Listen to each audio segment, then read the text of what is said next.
Tere päevast! Postimehe sõjastuudio alustab. Eelmise nädala lõpus avalikuks saanud Ukraina rahuplaan oli ilmselt paras šokk nii Euroopale kui Ukrainale endale. Meil on stuudios Rahvusvahelise Kaitseuuringute Keskuse juht Kristi Raik. Tere päevast! Tere! Kas täna me päris täpselt teame, et kes selle rahuplaani autor on ja kui palju oli venelaste käsimängus? No täpselt ei tea me midagi, aga muidugi väga palju märke viitab sellele, et see oli ikkagi Venemaa poolt tekitatud rahuplaan.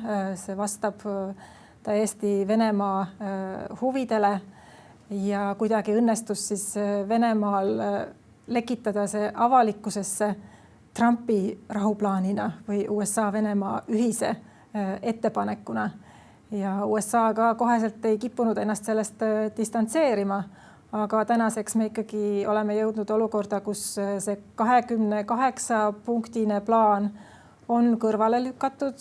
Selle alusel otseselt enam läbirääkimised ei toimu, vaid nüüd on tekkinud sinna kõrvale USA ja Ukraina vahelised läbirääkimised, erinevad uued mustandid, kus ikkagi väga palju neid punkte, mida Venemaa selgelt oli soovinud sisse panna, on juba välja jäetud. No see tulemus, mis te kirjeldasite, ilmselt saavutati nädalavahetusel Šveitsi kohtumisel, et mis seal nagu selline kõige suurem ohumärk kõigile parandustele vaatamata praeguseks teie hinnangul on? No praegu protsess muidugi käib, läbirääkimiste protsess, aga kui me nüüd vaatame tagasi veel, et mis siis ikkagi eelmise nädala jooksul toimus, siis mingeid taktikalisi võite Venemaa siin saavutas. Venemaa suutis tekitada olukorra, kus nii USA kui Euroopa paistavad väga nõrkadena erinevatel põhjustel. Euroopa lihtsalt kõrvale jäetud. USA on selgelt lasknud ennast väga tugevalt Venemaast mõjutada. President Trump ilmselgelt endiselt soovib väga kiiresti rahuni jõuda ja siis Venemaa katsetas, kas õnnestub teha seda sellisel moel, et see nagu oma agenda teistele kõigile peale dikteerida ja läbi USA sundida ka Ukrainat seda heaks kiitma. Muidugi tekitas see kõik šoki Euroopale, mis on ka Venemaa huvides, on see, et see süvendas sellist ebausaldust transatlantilistes suhetes.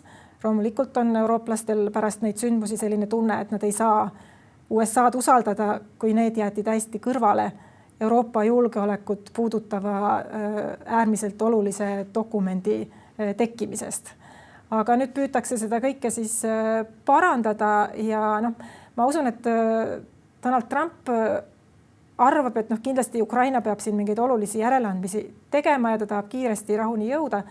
Aga ma usun, et ta ka ikkagi arvab, et Venemaa peab ka mingeid järeleandmisi tegema. Nii et selles osas siis paistab lähipäevadel, kas selle kohta tuleb mingeid uusi märke, aga siiamaani ei ole küll Venemaa näidanud üles mitte mingisugust valmisolekut mingiteks mööndusteks.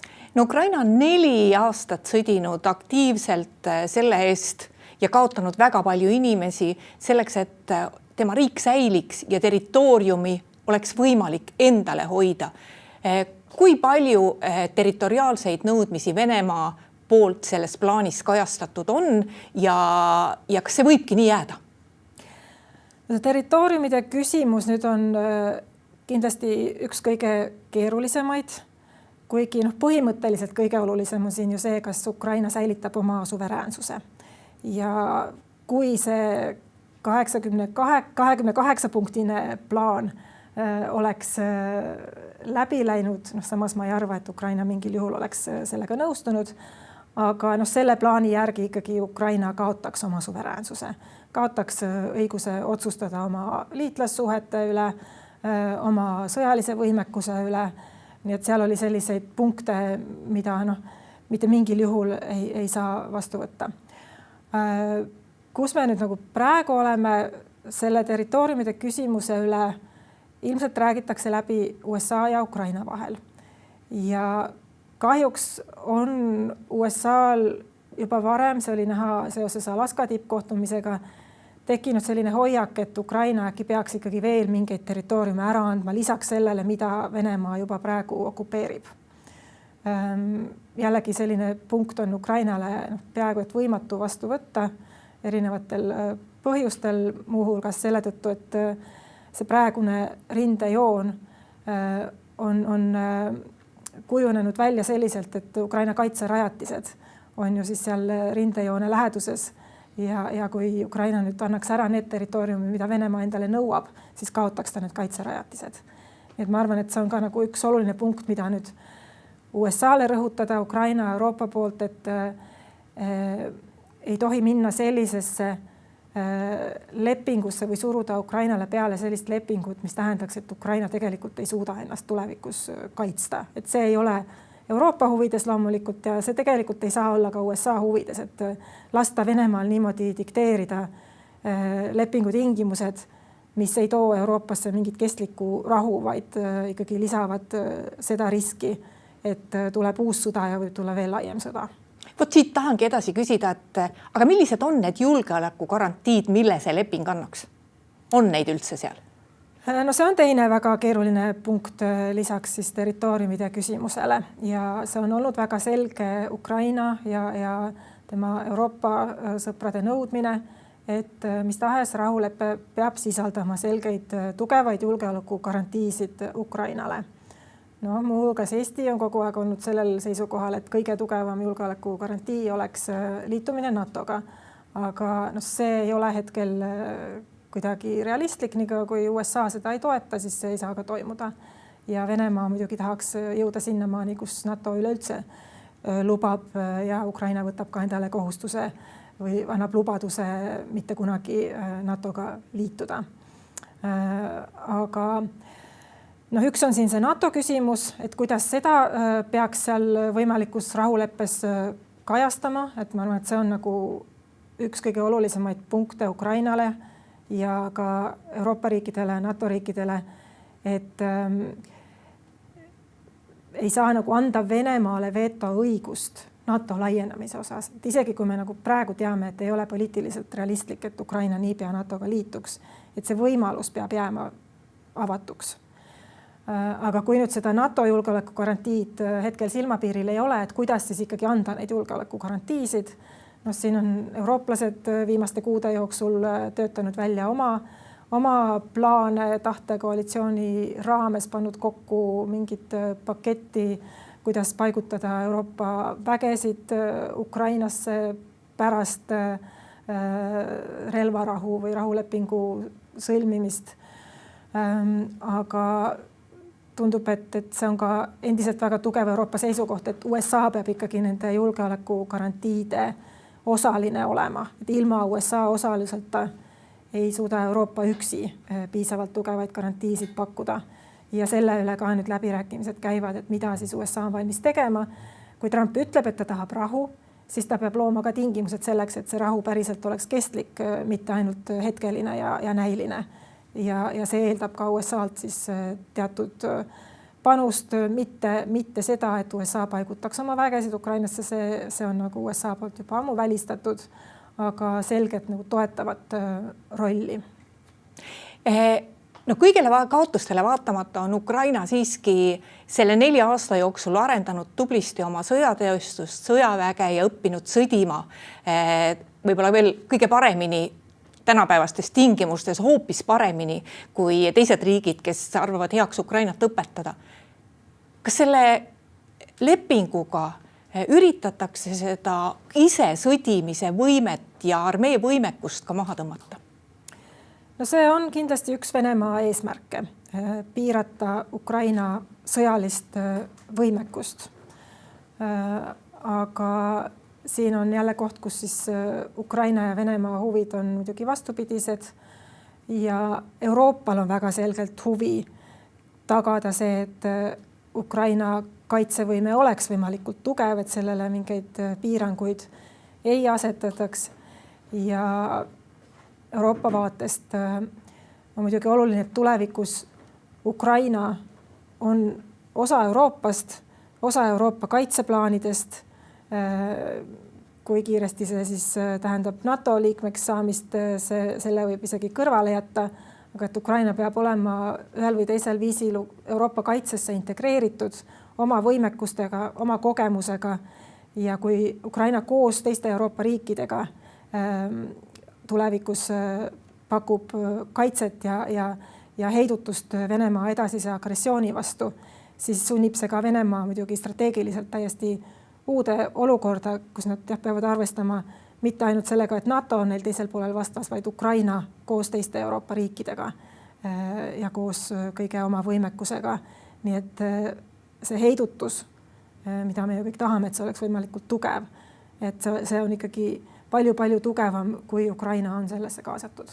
No meie Euroopas räägime praegu hästi palju sellest, et tuleb võtta Venemaa külmutatud varad kasutusele Ukraina ülesehitamisel. Kas sellest ameeriklaste lahuplaanist võib pisut välja lugeda ka seda, et kuna seal on kirjas, et see ülesehitamine nende rahade eest toimub ühisprojektidena, et ameeriklased soovivad sellest ka midagi endale saada? No sedamoodi see paistab küll, et siin on ilmselt Vene ärihuvid ja Ameerika teatud ringkondade ärihuvid kokku saanud selles 28 punktises plaanis. Aga samas valdavalt need Venemaa külmutatud varad ikkagi paiknevad Euroopas. Nii et see on üks selline punkt, mis annab tegelikult Euroopale olulise mõjuhoova. Ilma Euroopa nõusolekuta ei ole võimalik nende külmutatud varadega midagi teha. Ja Euroopa on siin väga tugevalt sellel seisukohal, et need külmutatud varasid peaks kasutama Ukraina ülesehituse toetuseks. Või nii kaua, kui sõda käib, oleks muidugi vaja kasutada neid Ukraina sõjalise abi tarbeks. No kahjuks Euroopa Liit ei ole siiamaani suutnud ära otsustada, et kuidas see võimalik oleks, millise mehhanismiga ja siin on Belgia endiselt mures sellepärast, et neid jäetakse siis üksi pärast kandma neid riske, mis sellise otsusega kaasaksid. Et ma arvan, et see on üks koht, kus Euroopa peaks väga kiiresti nagu oma seisukoha selgemaks saama ja kasutama seda selleks, et Euroopa positsioonidega edasises rahuprotsessis arvestataks. No Donald Trump on käinud välja kuupäeva, et Ukraina peaks ütlema sellele lahuplaanile jah 27. novembriks. See 27. november on ülehomme. Millised valikud see Ukrainale jätab? Et ühelt poolt, kui ta ütleb ei, no siis Trump on juba öelnud, et Ukraina ei ole tänulik ja ta on ülbe, aga teiselt poolt tõenäoliselt vähemalt sellele versioonile, isegi parandatud versioonile, mida me täna teame, on Ukrainal väga raske jah öelda. No ma usun, et see tähtaeg ei ole kuidagi kivisse raiutud. Et nüüd ikkagi on tekkinud uus dünaamika, kus USA ja Ukraina vahel toimuvad läbirääkimised. Võimalik, et Zelenski läheb taas peagi Washingtoni Trumpiga kohtuma ja ukrainlased on sellele juba viidanud kui USA ja Ukraina vahelisele diilile. Mis jällegi ei saa ju olla rahuleppe, sest et rahuleppes peab osalema Venemaa osapoolena. Aga et ukrainlased soovivad jõuda olukorda, kus neil on USA-ga ühiselt kokku lepitud positsioon, mida nemad siis esitavad Venemaale kui uue pakkumisena. Ja ei ole oodata, et Venemaa nüüd praegusel hetkel oleks valmis siis selle pakkumisega kaasa minema, mis oleks ukrainlastele vastuvõetav. Aga see lihtsalt nagu asetab jällegi uutele rööbastele kogu selle protsessi ja loodetavasti Ukrainale soodsamatele rööbastele. Mis panebki küsima, et kas venelased tegelikult üldse mingit rahu tahavad, arvestades, et riik on sõjaaja majandusele üle viidud, 100 000 sõdurid on rindel. Kujutame korraks ette, et kui siis nagu peaks tulema lähemate kuude jooksul rahu, et mis siis nendest saab, mis saab nendest sõduritest ja mis saab Venemaa majandusest. Et kas Venemaa üldse on huvitatud sellest, et isegi kui see rahu on neile väga soodne, et see üldse tekiks praegu? No tuleb öelda jah, et pärast kogu seda nagu diplomaatiliste sündmuste pöörist, mis meist on siin üle käinud viimase nädala jooksul me jõuame lõpuks ikkagi sellesse punkti tagasi, kus me tõdeme, et Venemaa päriselt ei soovi rahu. Venemaal ei ole kiiret seda sõda lõpetada. Venemaa võiks nõustuda sellise rahuga, kus Ukraina kapituleerub, aga seda Ukraina kindlasti ei ole valmis tegema, ei ole sellises seisus, et nad oleks sunnitud seda praegu tegema. Nii et see tähendab ju lõpuks seda, et aeg ei ole veel küps rahulepinguks ja tuleb jälle uuesti alustada nagu seda arutelu siis sealt, kuhu me jäime peale Alaska tippkohtumist augustis, et Venemaale tuleb täiendavalt survet avaldada selleks, et jõuda punkti, kus Venemaa tegelikult on sunnitud selle sõja lõpetama. Kui me nüüd kujutame hetkeks ette olukorda, et ameeriklased jäävad väga jäikadele ja väga Ukrainale mitte sobivatele positsioonidele, kas Ukraina saaks edasi sõdida nii, et tal on ainult Euroopa toetus? Mis see tähendab? No selle peale on ka muidugi Euroopas nüüd mõeldud. Kõige keerulisem oleks hakkama saada ilma USA luureinfota. Sellist vastavat võimekust lihtsalt keegi teine ei suuda pakkuda. Samuti on oluline, et Ukraina saaks edasi teatud tüüpi relvastust USA-lt. Aga samas siin on ka sellist analüüsi esitatud Euroopa poolelt, et kuigi Euroopa ei saa pakkuda päris sama asemele, mida USA on pakkunud, siis midagi ta ikkagi suudab pakkuda ja Ukraina ei ole nagu sellepärast sunnitud alla andma, kui see USA toetus peaks ka täielikult ära lõppema, et siis lihtsalt oleks Euroopal surve oma toetust maksimaalselt veel kiiresti tugevdada. Kristi Raik, Ukraina kaotus võib olla oma riik, aga juhul, kui läheb halvasti, mis on see Euroopa kaotlus? Kui me näiteks ühel hetkel ikkagi oleme nõus nende ameeriklaste tingimustega, mis rikub ju suurt osa nendest riigipiiride, kokkulepete küsimustest, mis meil pärast teist maailmasõda maailmas on. Kui suur kaotus see Euroopale on? Kas Euroopa suudaks selle alla neelata? No kui me kujutame ette stsenaariumi, kus Ukraina oleks tõesti sunnitud leppima väga halbade rahutingimustega, oleks sunnitud loobuma mingitest territooriumidest, asetama mingeid piiranguid oma suveräänsusele, siis tõesti see tähendaks Euroopa julgeoleku korralduse kokkukukkumist, sest kui ühe nii olulise riigi puhul ei suudeta neid keskseid Euroopa julgeoleku põhimõtteid tagada, siis need kaotavad oma usutavuse ja Venemaa õpiks sellest kogemusest, et läbi sõjalise jõu kasutuse on tal võimalik oma strateegiliste eesmärkidena jõuda. Venemaa strateegilised eesmärgid ei piirdu Ukrainaga, nii et siis uue ja laiema sõja oht kasvaks oluliselt. Venemaa oht kogu Euroopa julgeolekule tõuseks hüppeliselt juhul, kui Ukraina oleks sunnitud halva rahuga leppima. No võt, meil on alati tunne, kui tuleb mingi rahulepingu projekt jälle päevakorda, et siis nüüd võikski loodetud nädalate jooksul see rahu saabuda. Aga tegelikult, mida maailma ajalugu näitab?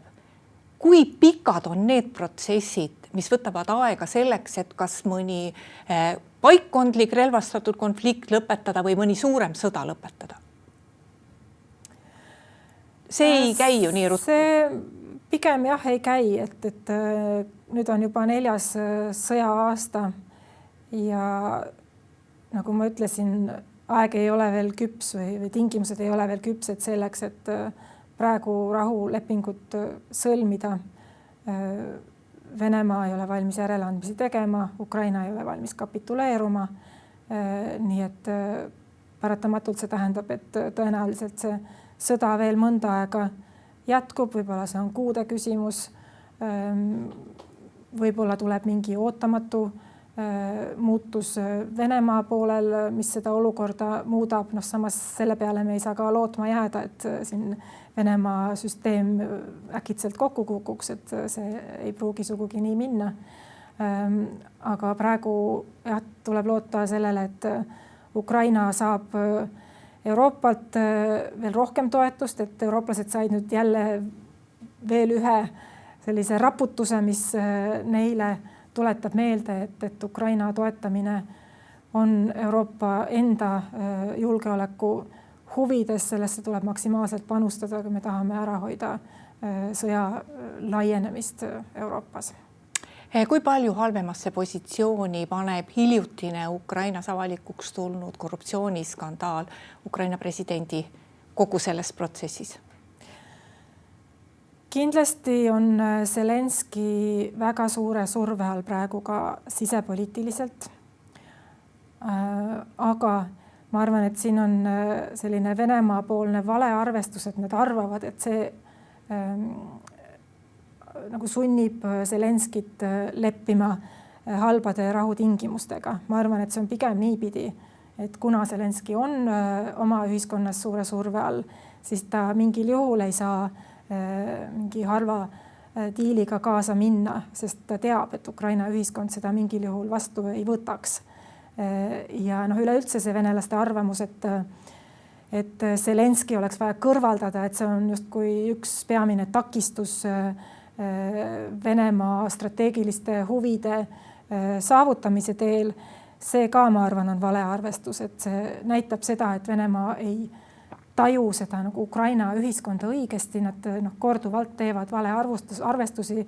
Nad tegid seda juba oranži revolutsiooni ajal 2004, nad tegid seda 2014, nad tegid seda 2022, nad teevad seda ka praegu.